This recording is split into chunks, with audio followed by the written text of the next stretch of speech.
and welcome to Atop the Fourth Wall, where bad comics burn. Patreon-sponsored review time again. Say, remember a couple episodes ago when I said, not being much of a gamer, there was so much I have never played and only know so much about?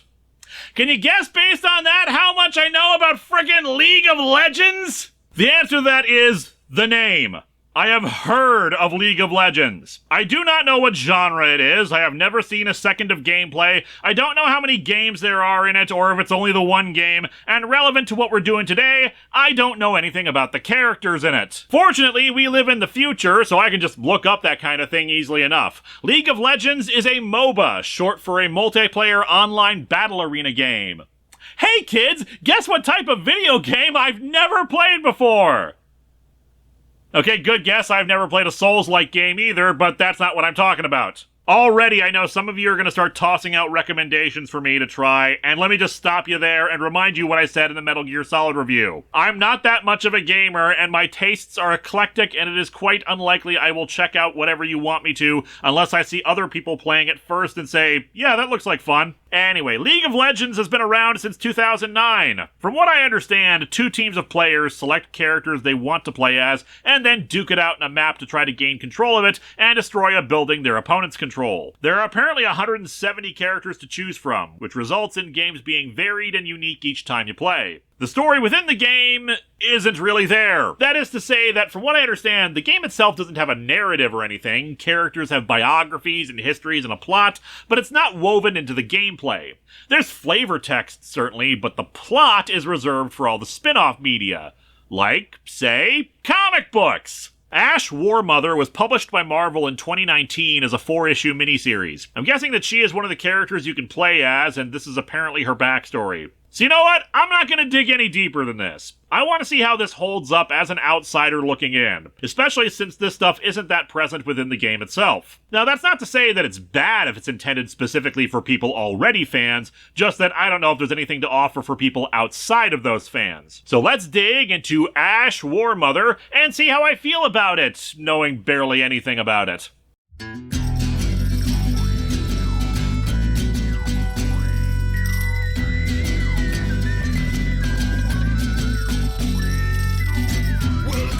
Atop the fourth wall, where bad comics burn.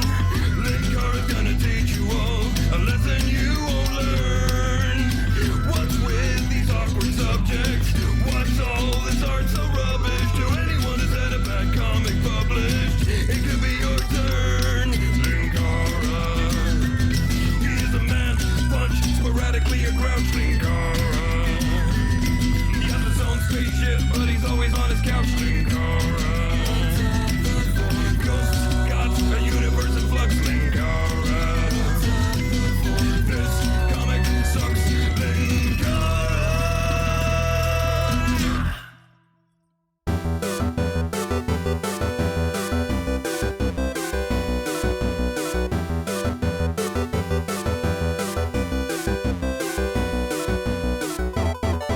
We've got 4 issues to get through, so we'll skip the covers other than to say they look pretty, but otherwise are just pretty generic, sparkly fantasy shots. Perfectly good posing and might make for a decent poster, but nothing that interesting. Well, aside from issue 3, where we have some giant figure over our heroine, who is also apparently under attack by a bunch of pendants made from amethyst. The true enemy in League of Legends, mass production of trinkets. Our title page for issue 1 gives us a little background info. Raised in the frozen wilds of the Freljord, Ashe is an Iceborn, a warrior gifted with a magical connection to her savage homeland. Okay, that just means she got her tongue stuck to a lamppost once. As the daughter to her tribe's fanatical warmother, most presume a great destiny for Ashe. Instead, she rents a split level and has a modest salary for data entry work. However, she finds herself reluctant to accept the brutal responsibilities of leadership and the harsh traditions of her people. The aforementioned lamppost licking. We truly open on a fight from when Ashe was young, talking about a massive feud between her mother, Grenna, and her aunt, Helner, who wanted to take control of their tribe to direct them to less warlike goals. In their battle, Grenna was victorious, though Helner survived. With that victory, Grenna plans to have the tribe raid another one for winter supplies. It was the wrong time of year. We were weakened from our other losses, but we would go raiding again. The perils of living in a raid-based economy. Ashe goes to see her mother, who's poring over ancient books and maps trying to find the Throne of Avarosa, a legendary ruin for a myth that had been discounted by their religion. Grenna is obsessed with the myth, seeing it as their tribe's ticket out of poverty and squalor. Ashe tries to get her to eat and sleep, but she rambles about destiny and asks if her daughter's training is complete yet. Ashe says she's ready. Show me. Choose a weapon. Reveal your strength. I choose rocket-powered gopher launcher, Mother. No, the two weapons that Grenna wields, an axe and a spear, are made of a magical substance called true ice. The material will likely kill anyone who touches it, unless you're iceborne like them. That being said, you still need to be trained in doing so, and sadly Ashe can't keep hold of it. Still, her mom's not a total jerk and says she did well and it was ambitious to try it when she's so young, promising that one day she'll make a great Warmother. Trouble is, Ashe doesn't want that job. Oh, come on, Ashe. Sure, you have to wield a weapon that can kill you just as well as your opponent, but at least you've got full dental and medical. The next day, Grenna's party prepares to leave. Accompanying them is Malcolm, a frost priest. They apparently have a reputation for darkness and cruelty, but Malcolm has been nothing but kind and helpful, healing the sick of their tribe. He begs Ashe to try to convince her mom to let some of their forces stay to guard the village, but Ashe says Grenna won't stand for it. Urael, one of the Bloodsworn, or what seem to be Grenna's closest advisors, and apparently lovers, says not to worry about the march or fight, that Grenna has never lost before. He's the closest thing she has to a father, and could very well be him, but he's too lost in worship of Grenna and seeing Ashe as the next glorious Warmother to consider that any of this is a bad idea. The situation is not made any better by the chain of command here. The ordinary rank-and-file soldiers of the tribe, the Hearthbound, were usually led by Helner, so without her to motivate and guide them, things are rougher for them. Ashe once again tries to get her mom to let them rest after 3 days of marching, but no going. After another week, they finally come across some people herding a large group of animals, part of the enemy tribe, and the people flee rather than try to fight. However, they've left the herd behind, much to Malcolm and Ashe's delight. This is actually a really good outcome. The animals provide all the resources they need to survive the winter, and they've won them without having to fight at all. The problem is what happens when your leader is either crazy or stupid like Grenna is. And eventually there comes a point where the two options are indistinguishable, so what does it matter? Yeah, Grenna says that if they're abandoning the herd, that must mean they have something even better to protect. And as such, she orders them to abandon the herd and keep marching to the top of the mountains before they can gather reinforcements. Malcolm has had enough, insisting that this way is indeed madness and challenges her, but she's able to resist his magics and getting closer. Ashe intervenes, but only placates Grenna by suggesting that the Hearthbound were slowing them down and should be sent back home. She agrees, Ashe and the Bloodsworn continuing on for another 6 days. They run out of food and other supplies, Ashe realizing that the others, including her mother, have not eaten or rested. Ashe once again screams at her mother that there is no throne and this needs to stop. Grenna seems to finally be coming around, realizing how they failed again, but unfortunately there's no time to contemplate that as they're ambushed by a larger force. Ashe tells Grenna she needs to give orders,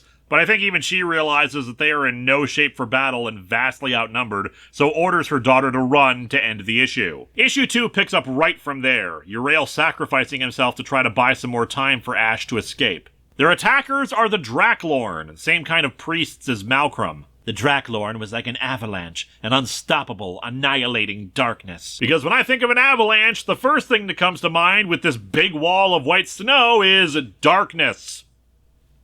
Dramatic flair in the writing aside, Ashe quickly takes command of what's left of the Bloodsworn, telling them to buy some time for them. I could not hear their final words. Mostly it was, in retrospect, probably should have voted for Helner. Ashe tells her mother that if Avarosa's throne is at the top of the mountain, she has to find it before they can get her. However, Grenna says that the throne was always meant for Ashe, so orders the remaining Bloodsworn to take Ashe away and destroy the bridge behind them, much to her objection. The Draklorn approach. Know this. You faced the Warmother of the Avarosans. Admittedly, thanks to my performance in that role, there are now considerably less of them. They fight, but ultimately she's killed, Ashe witnessing it from the chasm separating them. The Draklorn continue to follow Ashe, who can somehow sense their leader's thoughts. For whatever reason, it wants all of her kin dead, meaning the tribe is in danger. Still, she decides to use that to her advantage, ordering the remaining Bloodsworn to return to the village to protect it while she tries to finish her mother's quest. Gonna be kinda hard to carry all the gold and stuff back alone down the mountain, Ashe, but you do you. The Draklorn's magic begins to wane, and this causes some of his forces to drop off, but they keep getting closer. I saw how my mother's eyes would shine when she told me of Avarosa's Golden Hall, its mountains of true ice, the endless magic of her throne's power. A throne with multiple degrees of lumbar support, with vibration and heat functions. Surely such a thing could not exist! That it was once so important and grand, but now forgotten in a lonely place. I think that's why Mother obsessed over it. Why she needed it. Me, I'd settle for a gun and a burger given my current predicament.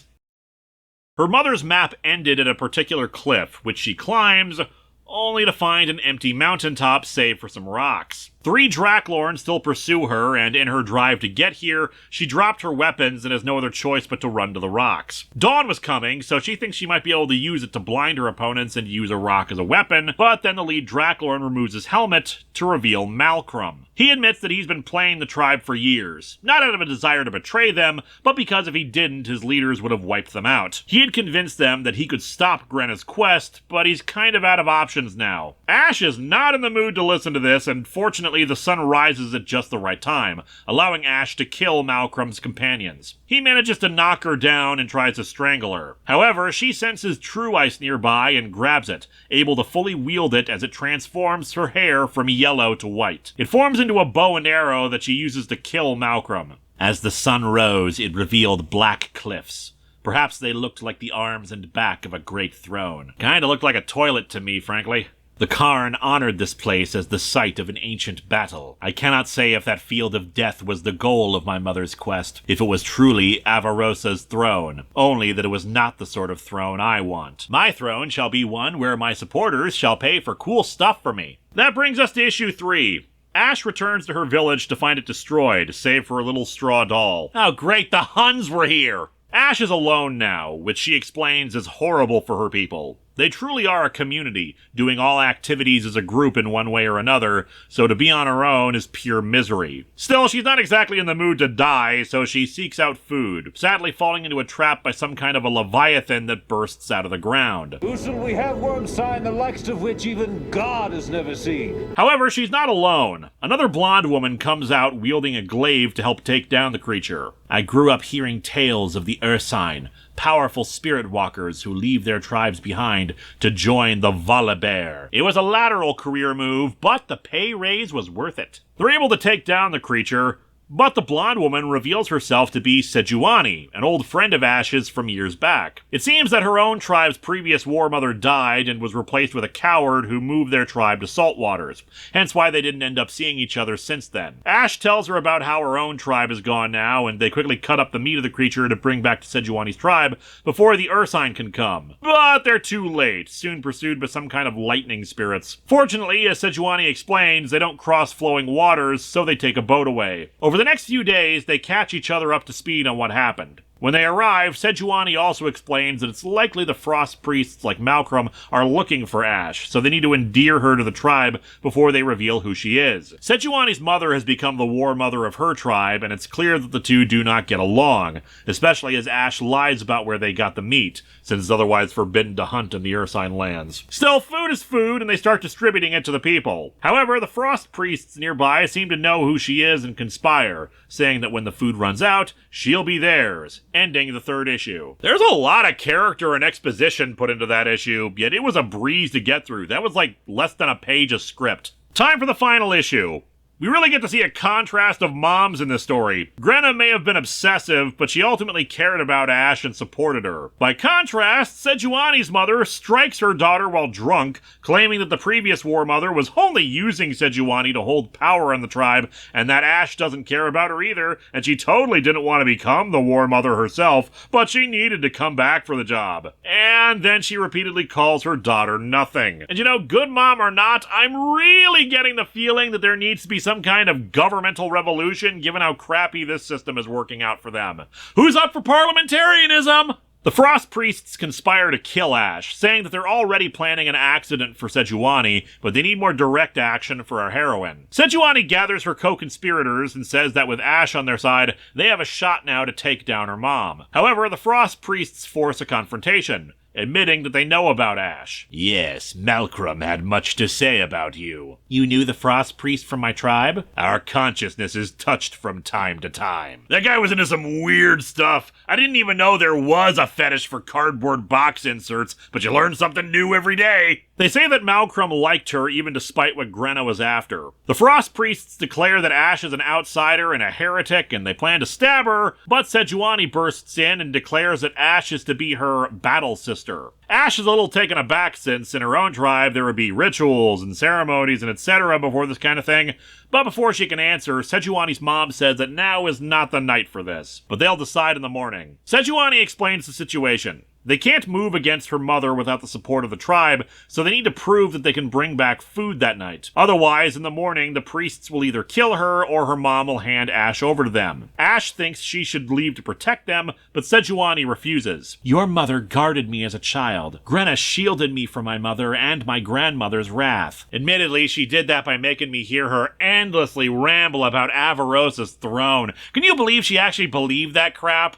Hope that didn't bite her in the ass or anything. Am I right, Ashe? But yeah, she swears a blood oath to Ashe. They will stand together or die together. Unfortunately, we can soon see that the plan is kind of horrible. They go to a neighboring tribe that they were forced into a treaty with by the Frost Priests, plan to murder them all to prevent witnesses, then take their food and supplies back to the tribe, and Sejuani challenges her mom. Ashe wants to just drive them off into the sea, but Sejuani says that that way is a more gradual, more painful death. Ashe only survived on the ice because she's iceborn. In the tales we recited as children, this isn't what the heroes did. My hero was Grenna, and I am doing exactly what your mother would have done. Hate to say it, but she's kinda right.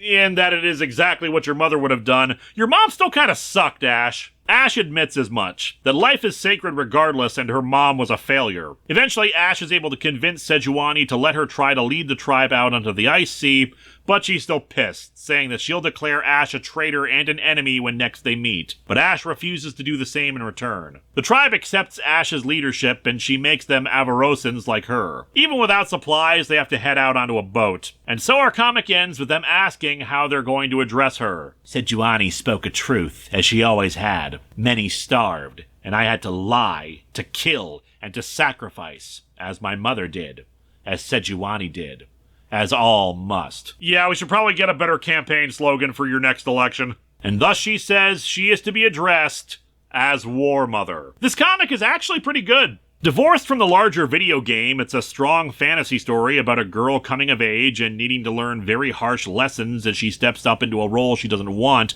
but needs to do to help herself and others. I'd say its only downside is that it feels like a setup for a larger story. Obviously just the origin that shows where Ashe is to go for the rest of her story, but as far as I know, the story is not present in the video game this all spawned from. Still, it's enjoyable enough on its own, managing to bring in a lot of nuance and complexity to its characters while not feeling at all forced. We sympathize greatly with Ashe, the terrible things she has to go through, how even the happy moments are surrounded by encroaching tragedy and sorrow. It's not her fault either, she just has to make difficult decisions on what to do when confronted by those things. She rises to the occasion, but you feel for her that it involves sacrificing so much in order for her to meet the moment. The artwork is nothing special, with the best action scene being against the creature in issue 3, but it's overall competently put together. And hey, if you're actually interested in this and the rest of the comics, they're all available for free online. So honestly, this one I'd say is worth checking out if you're into this kind of stuff. Next time, our Patreon-sponsored extravaganza brings us more follow-up of some other Patreon-sponsored reviews we've done before. How many more people will patron episodes of it? Well, how many breads have you eaten in your life?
I had to lie, to kill, and to sacrifice, because I had no choice. Because that is what it means to lead. Oh yeah, she's a politician now, alright. Hello, my friends. Please take a moment to like this video, subscribe to the channel, and click the bell for notifications on new video releases. If you'd like to support future videos, you can check out my Patreon, buy merch from the store envy link in the description, or check out the t-shirts available from Teespring. Thanks for watching.